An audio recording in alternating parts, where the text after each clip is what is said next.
Solución de ecuaciones no lineales. Para resolver las ecuaciones no lineales podemos utilizar los métodos numéricos.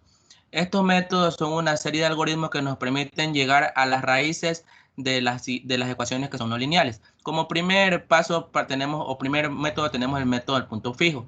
Este método utiliza el siguiente algoritmo. A partir de un punto inicial y las múltiples repeticiones llegamos a la raíz o a las raíces de las ecuaciones.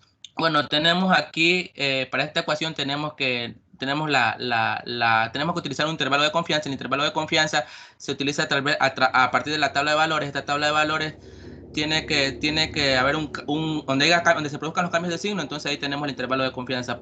Acto seguido tenemos que llegar al punto inicial. Este punto inicial es el intervalo, la suma de los dos valores de los intervalos para 2, en este caso 1.5. A partir de ese valor tenemos que tenemos que sacar todas los posibles despejes de x y derivarlos. Una vez que tengamos todos los posibles despejes de x derivados, que para este caso son 3, agarramos las derivadas de estos despejes y las evaluamos en el punto inicial. Esta tiene que cumplir una condición que debe estar de menos 1 a 1.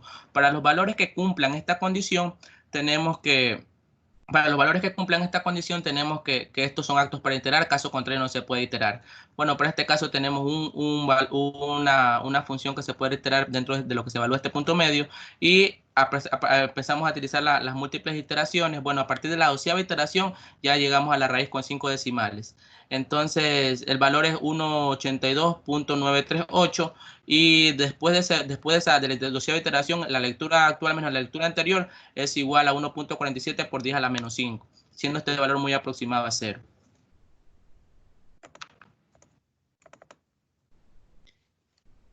El siguiente método es el método de posición falsa. Para el método de posición falsa vamos a tener lo que es nuestra tabla de valores con el objetivo de encontrar lo que son nuestros intervalos de confianza. Vamos a fijarnos en cada intervalo y vamos a ver en dónde se hace lo que es un cambio de signo. De esta forma tomamos este intervalo y el punto menor va a ser mi xy y el punto mayor va a ser mi xd. Una vez que tenemos estos puntos, vamos a evaluarlos en la función original con el objetivo de encontrar mi f de xy y mi f de xd.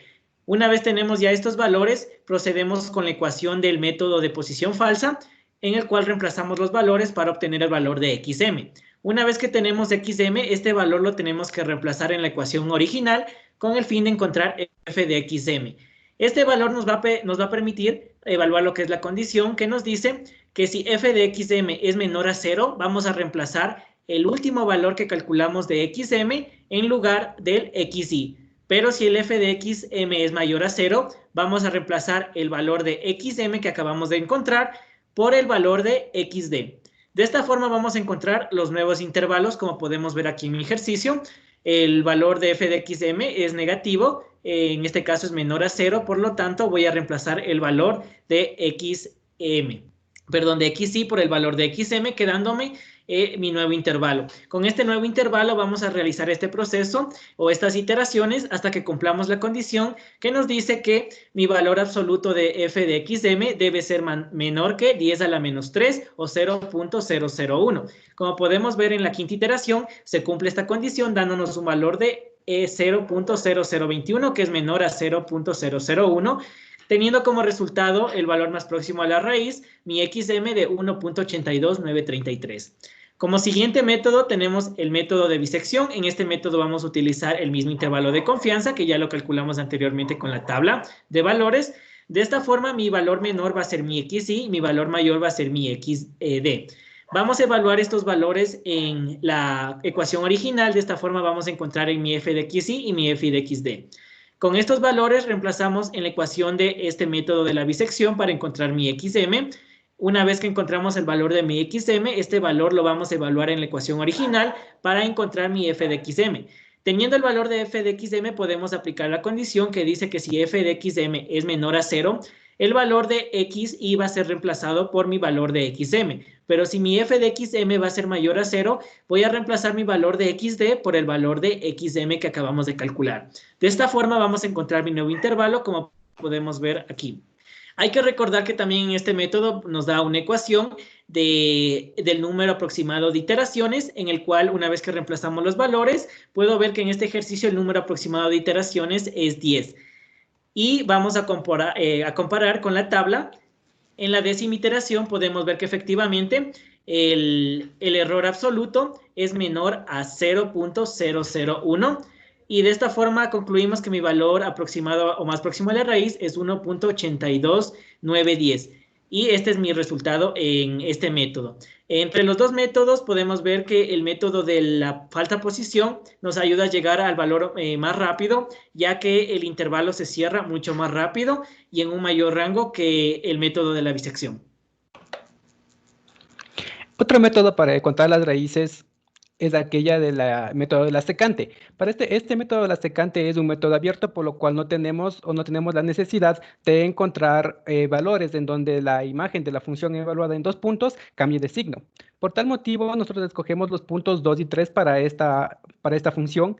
Estos puntos serán correspondientes a x de y menos 1 y x de y, correspondientemente, y tomará valores dependiendo de la interacción que estemos realizando. Estos valores de 2 y 3 tienen que ser evaluados en la función original para obtener así los valores necesarios para reemplazar en la ecuación de la fórmula de la secante. En nuestro caso, nuestra primera interacción se verá reflejada en esta parte de aquí, cuyo caso, en nuestra primera interacción tenemos el valor de 1.92. Estas interacciones se realizarán las veces que sean necesarias hasta obtener un error aproximado del 0,01%. Esto lo podemos comprobar en nuestra siguiente tabla, en el que en la 7ª interacción obtenemos el error del 0% y lo comprobamos que la raíz encontrada corresponde al primer punto en 1.8294.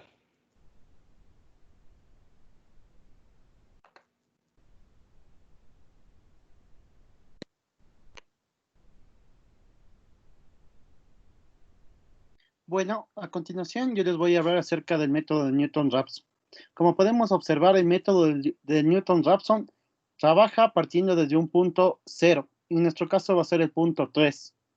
Otro paso para desarrollar el método de Newton-Raphson es encontrar la derivada de mi función.